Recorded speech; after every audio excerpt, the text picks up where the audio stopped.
بسم اللہ الرحمن الرحیم۔ السلام علیکم ناظرین اور سامعین، اور خصوصاً مکئی کاشت کرنے والے حضرات یا جن کی بھی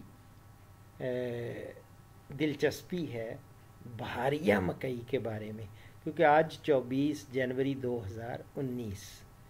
تو سوچا کہ ٹائم ابھی ہے بڑا ہی زبردست سوئنگ کے لیے، اور حالیہ بارشیں جو ہوئی ہیں نا ان سے بھی فائدہ اٹھانا چاہیے سارے کسان بھائیوں کو اور بہنوں کو کہ وہ زمین کی اچھی تیاری کریں، اور بہاریہ مکئی یعنی یہ جو سپرنگ میز ہے نا، کارن جس کو کہتے ہیں، اس کی کاشت کے لیے میں آپ کو چند ایک معروضات وہ آپ کی خدمت میں پیش کرتا ہوں۔ اس کا وقت کاشت، جس طرح میں نے اس سے پہلے سورج مکھی کے بارے میں بتایا، اس کا وقت کاشت اور اس کا شرح بیج اور طریقہ کاشت کیا ہے، اور میں انشاءاللہ تعالی آپ کو اس کے بارے میں تھوڑا یہ بتا دوں کہ مکئی کی ایک تو منظور شدہ ہائیبریڈ اقسام جو ہے نا، یہ بھی دوگلی قسم کی بیج وہ آپ حاصل کریں، وہ آپ کو مل جائیں گے۔ ایک YH 1898 یعنی 1898 YH، اسی طرح FH ہے 949، اسی طرح FH 1046، اور اس کے علاوہ دوسری ہائیبریڈ اقسام بھی آپ کو مل جائیں گی، پائنیئرز کی یا دوسری دیکھ لیں جو بھی مل سکتی ہیں یہ نا بیج والوں کے پاس۔ تو یہ ان کی ہائیبریڈ اقسام کی کاشت جو ہے آپ آخر جنوری ہے نا، ابھی تو لاسٹ ویک اس ہفتے یعنی آپ اس کی سوئنگ کر سکتے ہیں، اور یہ آپ اس کی سوئنگ وسط مارچ تک آپ مکمل کر لیں، یہ یاد رکھیں، اور بہت زبردست ٹائم ہے۔ اور مکئی کی اسی طرح منظور شدہ اور بھی یہ تو ہائیبریڈ کی میں نے اقسام بتائی نا، تو عام اقسام جو ہیں وہ اس میں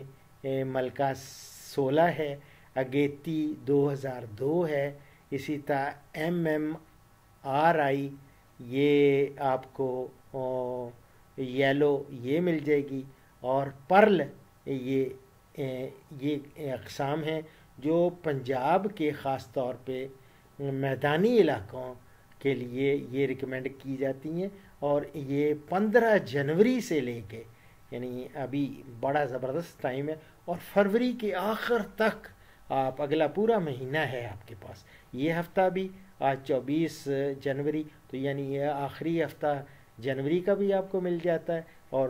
اگر آپ زمین اچھی طرح تیار کر لیں اور آپ اس فروری کے آخر تک آپ اس کی سوئنگ کر سکتے ہیں۔ اور جو لوگ راول پنڈی ڈویژن جو ہے ماسوائے پہاڑی علاقوں کے، یہ آپ آخری فروری سے لے کے 20 مارچ تک آپ اس کو مکمل کر سکتے ہیں، اس کی بوائی، یعنی آپ کو تھوڑا سا اور اسی طرح KPK میں بھی وہ بھی اسی طرح ہی وہ لیٹ 20 مارچ تک اس کی سوئنگ وہ مکمل کر سکتے ہیں۔ جو آپاش علاقے ہیں نا اس میں یاد رکھیں یہ وٹوں پہ یہ اس کو کاشت کیا جاتا ہے، اور اس کے لیے سیڈ ریٹ کتنا ہے، وہ 8 سے لے کے 10 کلو گرام آپ کو بیج چاہیے فی ایکڑ، اور جبکہ جو بارانی علاقے ہیں نا ان کے لیے ڈرل سے آپ کاشت کریں، اور اس کی کے لیے آپ کو 12 سے لے کے 15 کلو گرام فی ایکڑ وہ بیج درکار ہے، تو آپ 12 سے 15 کلو گرام جو بارانی علاقے ہیں نا ان میں، لیکن وہاں پہ بھی یہ ہائیبریڈ اب جب لگائیں گے نا تو پانی کی بہت ضرورت ہوتی ہے اس کو، اور پانی اگر تو ٹیوب ویل ہے یا کوئی آپ کے پاس کوئی ڈیم اسمال ڈیم ہے، یا جس طرح اگر تو پانی دستیاب ہو تو پھر تو آپ وہ منظور شدہ جو ہائیبرڈ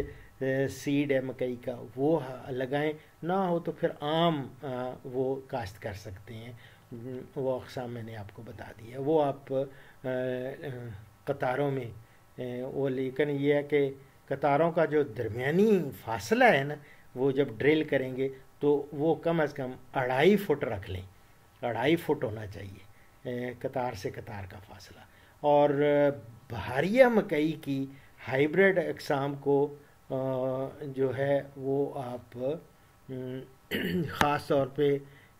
وٹوں کی ڈھلوان پر ایک بیج جنوبی سمت میں، وہ پانی لگانے کے فوراً بعد 6 سے 8 انچ کے فاصلے پر آپ کاشت کریں۔ یہ شرقاً غرباً یعنی کہ ایسٹ ویسٹ یا وٹوں کی جو ڈھلوان ہے اس پر 1 انچ کے ایک انچ کے یہ ایک بیج آپ لگاتے جائیں 6 سے 8 انچ کے فاصلے پہ۔ تو یہ وہ زمانہ گیا جب ہمارے کسان کہتے تھے کہ جی یہ فاصلہ جو ہے وہ عجیب سا، وہ تو بہت زیادہ رکھتے تھے نا، وہ کہتے تھے کہ ایک محاورہ تھا، ڈاڈ ٹپوسی کنگنی تے ڈانگو ڈانگ کپا تے لیف دی بکل مار کے چھلیاں چو لنگ جا۔ وہ لیف کی بکل نہیں اب اس میں ڈالنی پڑتی۔ یہ پنجابی والے، یہ خاص طور پہ جو سردار میرے پروگرام دیکھ رہے ہیں نا، وہ اس کو انجوائے کریں گے۔ وہ پہلے کنگنی جب لگاتے تھے وہ چھوٹے چھوٹے، وہ یعنی پلانٹ ٹو پلانٹ ڈسٹینس بہت کم کرتے، تو وہ کہتے ڈڈ ٹپوسی، یعنی جس طرح جو فراگ ہے وہ جمپ لگاتا ہے نا، ڈڈ ٹپوسی کنگنی تے ڈانگو ڈانگ کپا، کپا کا بھی وہ ڈانگ ہوتی ہے بڑی لمبی سٹک، یعنی وہ کافی فاصلہ رکھتے۔ اور اسی طرح پلانٹ ٹو پلانٹ ڈسٹینس مکئی کے کہتے تھے چھلیاں، یعنی لیف دی بکل مار کے چھلیاں چو لنگ جا، یعنی کہ اتنی زیادہ ہونی چاہیے۔ لیکن اب نہیں، اب پلیز آپ یاد رکھیں کہ آپ نے اس کا چونکہ شرح بیج بھی زیادہ ہو گئی ہے، اس لیے آپ نے 6 سے 8 انچ کے فاصلے پہ آپ نے بہاریہ مکئی ہائیبرڈ سیڈ جو لگانا ہے وہ لگائیں گے، ٹھیک ہے اس کو۔ اور اس کے لیے آپ کو کبھی بھی کوئی اور بھی، میں انشاءاللہ تعالیٰ اور بھی ٹپس دوں گا جب جو ہی آپ لوگ یہ لگا لیں گے، پھر بعد میں کیڑے مکوڑے کیسے ان کو کا تدارک کرنا ہے، اگر کوئی جڑی بوٹیاں ہوں گی ان کا کیسے تدارک کرنا ہے، یہ ساری چیزیں انشاءاللہ یار زندہ صحبت باقی آپ دعاؤں میں یاد رکھیں۔ تو اب ایک اس مختصر سے پروگرام کا لیکن ویلیویبل پروگرام ہے، اس کا اختتام کرتے ہیں ایک مختصر سی حدیث مبارک پہ۔ یہ خصوصاً مسلمانوں کے لیے وضو کا طریقہ جب بتاتے ہیں نا، تو اس میں ایک حدیث مبارک ہے کہ وضو کے شروع میں بسم اللہ پڑھیں، یعنی نبی صلی اللہ علیہ وسلم نے فرمایا لا وضوء لمن لم یذکر اسم اللہ علیہ، یعنی کہ جو شخص وضو کے شروع میں اللہ کا نام نہیں لیتا اس کا وضو نہیں ہے۔ تو جب بھی شروع کریں وضو تو بسم اللہ ضرور پڑھ لیں۔ تو اسی کے ساتھ ڈاکٹر اشرف صاحبزادہ کو اجازت دیں، انشاءاللہ اسی طرح پروگرامز آتے رہیں گے۔ جو لوگوں نے بہت زیادہ کامنٹس لکھے ہوئے ہیں، ڈاکٹر صاحب بڑے دیر بعد آئے ہیں، انشاءاللہ میں اب اکثر آپ کو ایسے پروگرامز دیتا رہوں گا، جو موسم کے حساب سے اور لوگوں کی کامنٹس میں آپ جو بھی لکھیں گے فرمائش لکھیں، مجھے فرمائش اور بھی میں دیکھ رہا ہوں بہت ساری ہیں، خاص طور پہ کوئی جانوروں کے، کوئی پرندوں کے بارے میں، کچھ فشریز کے بارے میں، اسی طرح کچھ لوگوں نے حیوانات اور فربا کرنے والے اور یہ دوسری چیزیں ان کے کافی ساری میں دیکھ رہا ہوں۔ تو انشاءاللہ تعالیٰ ان پہ آہستہ آہستہ ایک ایک کر کے میں پروگرام آپ کی خدمت میں پیش کر دوں گا. اور خاص طور پہ کل مجھے ایک صاحب جو ملنے آئے تھے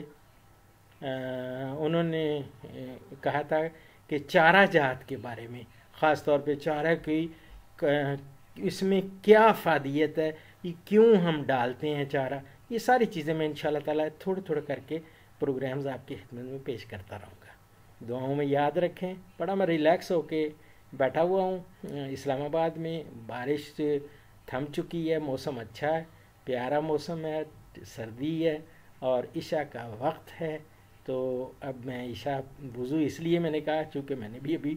وضو کیا ہوا ہے اور عشاء کی نماز پڑھنی ہے. دعاؤں میں یاد رکھیں. فی امان اللہ.